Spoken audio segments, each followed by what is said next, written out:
សែសវលផកលែងលវិញដាច់តគ្មានសល់គួរឡើងស្ពឹកបែកងាងឡើងវល់ហេតុអ្វីស្នេហ៍ប្រែទៅជាខ្យល់សល់តែទុកនឹងសោកសល់តែអារម្មណ៍ថោកសល់តែចិត្តមួយដែលបានងាប់ដោយសារតែពីអូនបោពេលនេះបងឯកាអូននឹងទេបងនឹកជីវ៉ា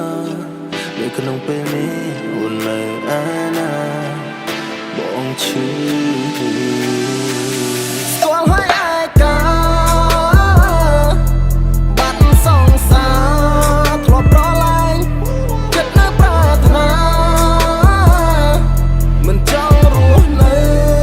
តែម្នាក់ឯងស្គាល់ហើយឯកាបាត់សងសាធ្លាប់ប្រឡាញ់ចិត្តនៅប្រាថ្នាមិនចង់រស់នៅ